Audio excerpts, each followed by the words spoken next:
आप सभी लोगों के लिए लिटरेचर और ग्रामर का एक यूनिक कॉम्बिनेशन लेकर आया हूँ।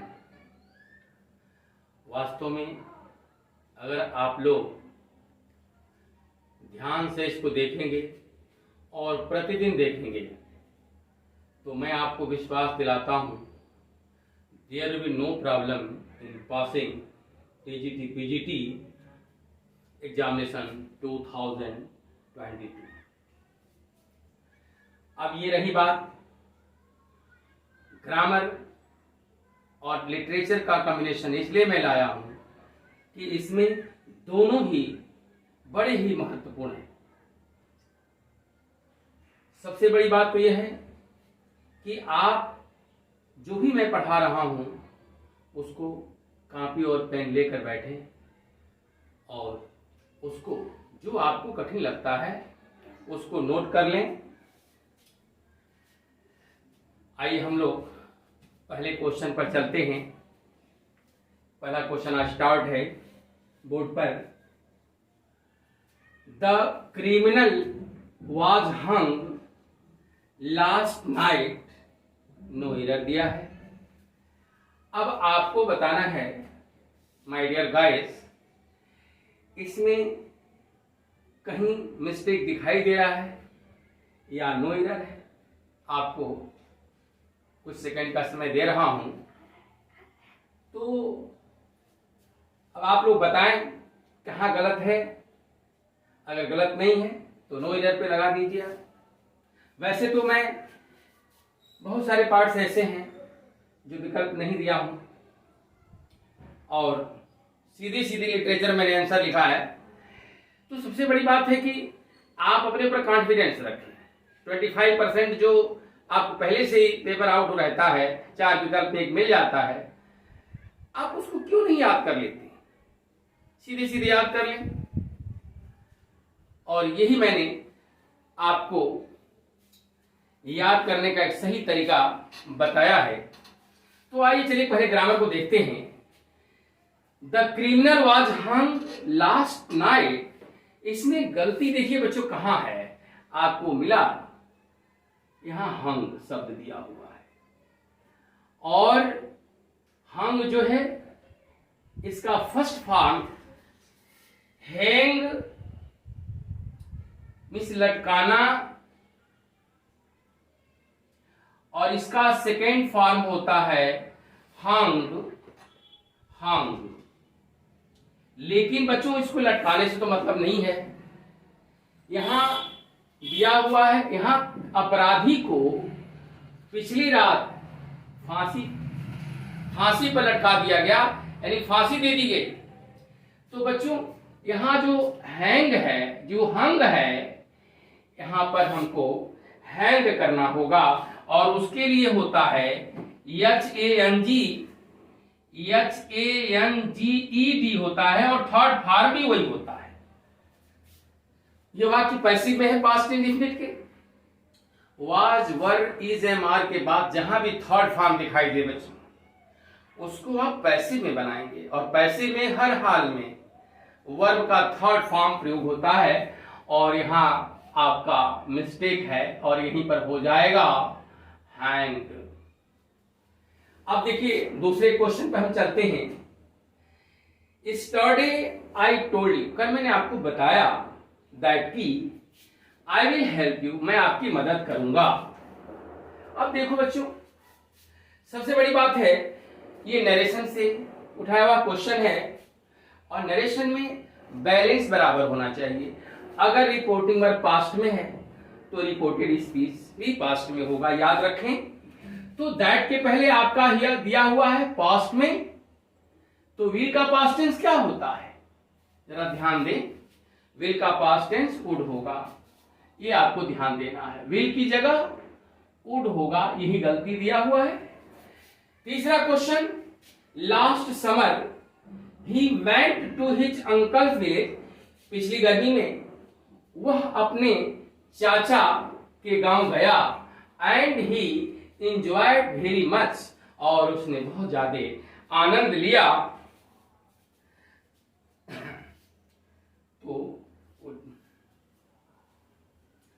ध्यान दो बच्चों, उसने बहुत ज्यादा आनंद लिया। एक बात है, प्रोनाउन में बच्चों सिंटैक्स में आपने पढ़ा है, आपको मालूम भी है। ध्यान दें, जब भी आपके सामने वाक्य में enjoyed दिया हो, enjoyed drink,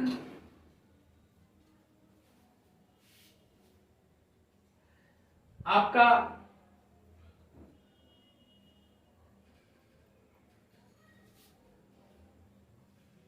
चलिए enjoyed drink इत्यादि दिया हो, तो वहां हम रिफ्लेक्सिव केस का प्रयोग करते हैं। क्या करते हैं? रिफ्लेक्सिव केस का प्रयोग करते हैं। और यहां आपको मिल गया, इसके तुरंत बाद क्या करते हैं? रिफ्लेक्सिव केस का प्रयोग करते हैं, हिमसेल्फ, हिमसेल्फ। अगर एवेंज भी दिया हो,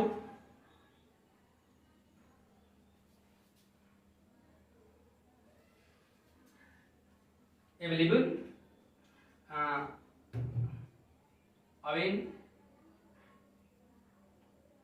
अवेल ऑफ भी दिया हो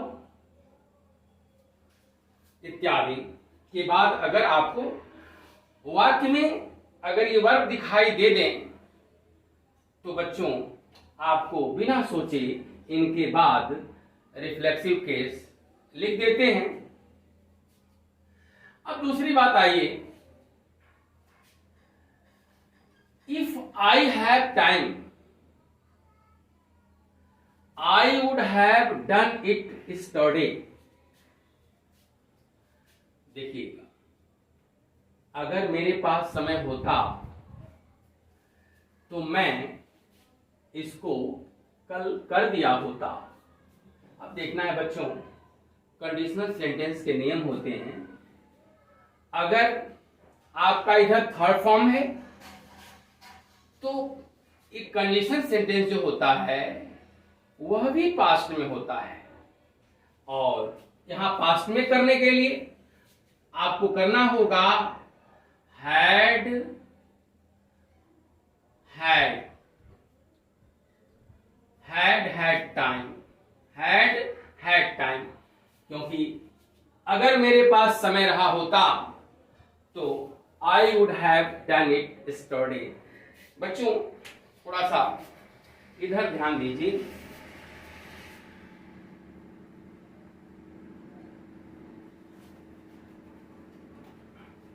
हाँ, इसका कॉन्सेप्ट ये होता है कि इफ प्लस अगर प्रेजेंट टेंस सिंपल प्रेजेंट रहता है तो इधर सब्जेक्ट, वो इधर जो है आप सिंपल फ्यूचर लिखते हैं, सिंपल फ्यूचर लिखते हैं, यानी विल के साथ प्रयोग होगा, विल प्लस V1 होगा, विल प्लस V1 होगा। यदि वह परिश्रम करेगा तो मैं उसकी मदद करूंगा। If he work hard he will pass. यदि वह मेहनत करेगा तो वह पास होगा। तो if he works hard he will pass. उसी तरह से अगर ये पास्ट में रहेगा तो ये भी पास्ट में हो जाएगा। यदि अगर सिंपल पास्ट में है तो इसके साथ वुड प्लस V1 लगाएंगे। If he came I would help him. अगर ये पास्ट परफेक्ट में है तो इधर आपको वुड हैव के साथ थर्ड फॉर्म लगाएंगे। If he had come I would have helped him. देखिए, अब आइए हम तीसरे क्वेश्चन पे चलते हैं बच्चों। चौथे क्वेश्चन पर आइए। We are looking forward to see you. देखिए, हम देखिए ये क्या है? फ्रेजल वर्ब है। Looking forward to. Look forward to का मतलब होता है बेसब्री से इंतजार करना। लुक फॉरवर्ड टू का मतलब होता है बेसब्री से इंतजार करना।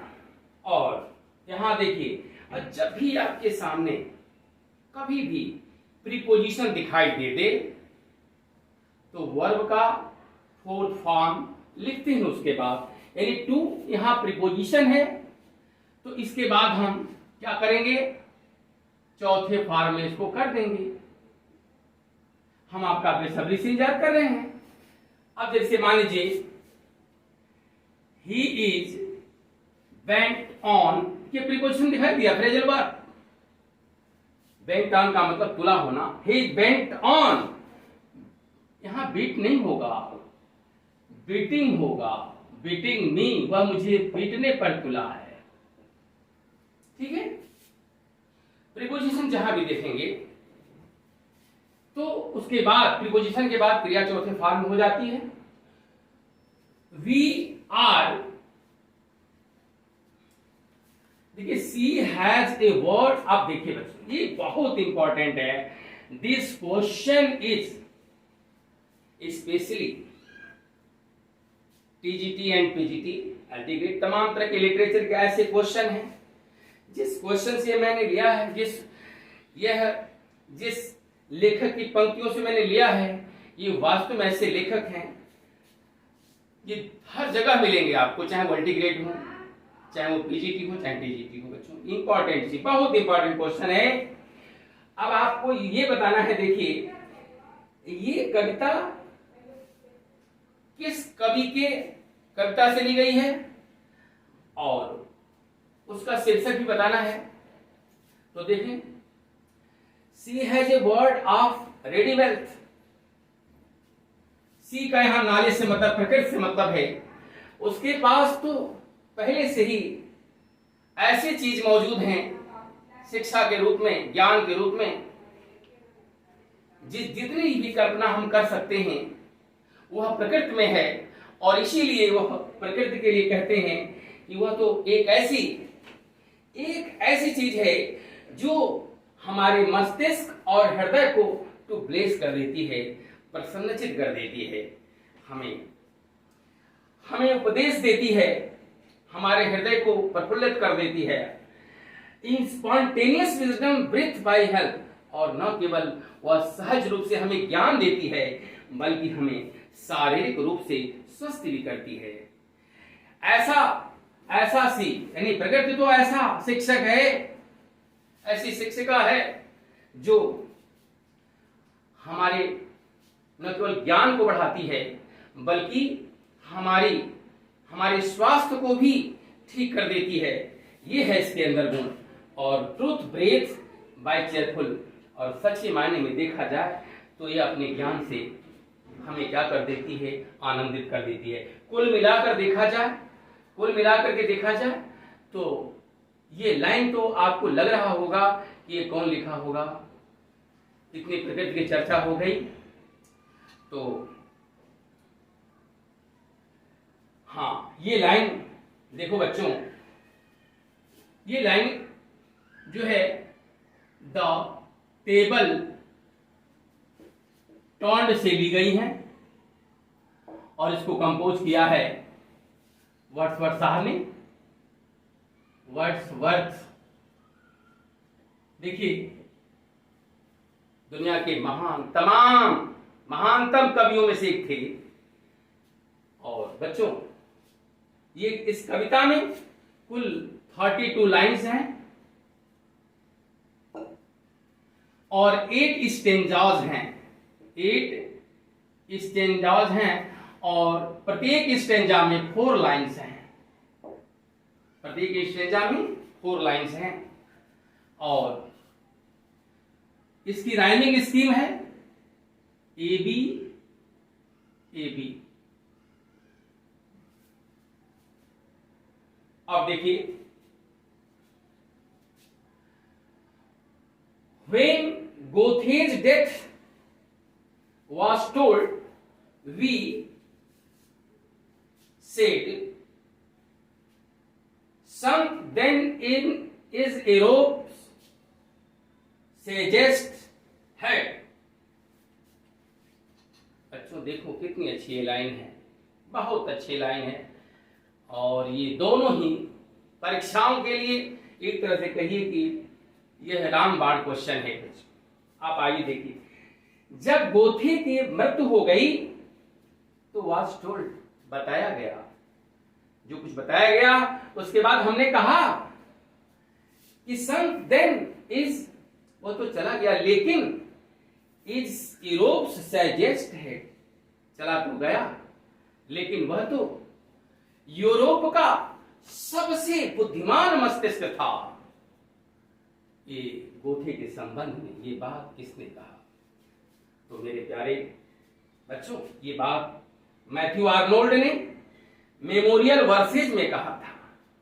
इसने 3 लोगों पर उन्होंने श्रद्धांजलि व्यक्त किया है।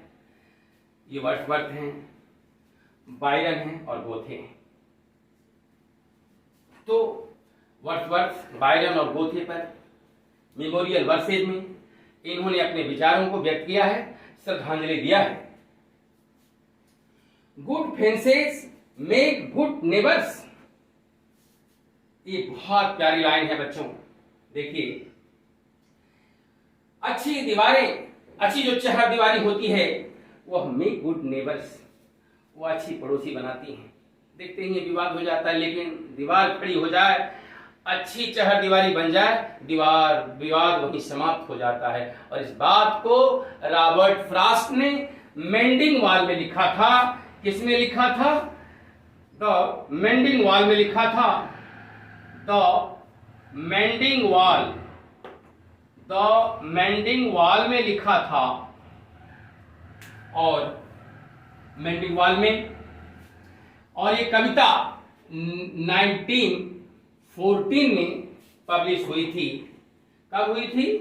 1914 में यह पब्लिश हुई थी। अब आइए देखिए,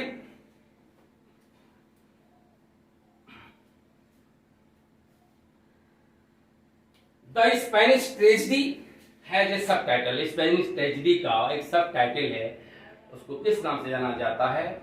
और इसको थॉमस जो है बच्चों, इसको स्पेनिश ट्रेजेडी हैज ए सब टाइटल, और इसका सब टाइटल है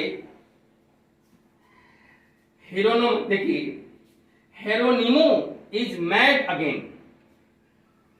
और परीक्षा में हेरोनिमो इज मैड अगेन, तो एग्जाम में विकल्प में आपको मिलेगा कि मैड अगेन, हैप्पी अगेन, जो भी हो। हमने सीधे सीधे डायरेक्ट आपको उत्तर लिख दिया है। और मैं तो कहूंगा यही कि आंसर को आप जो है क्या करें, याद रखें 100%, ताकि आपको खोजने में समय ना लगे। आप 4 में से प्रश्न पढ़ते रहें, कुछ क्वेश्चन तो आपका अपना होना चाहिए, तुरंत उसको आप याद कर लें। अब देखिए,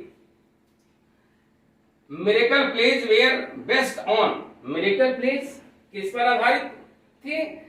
तो उत्तर आपका है stories from the lives of cents.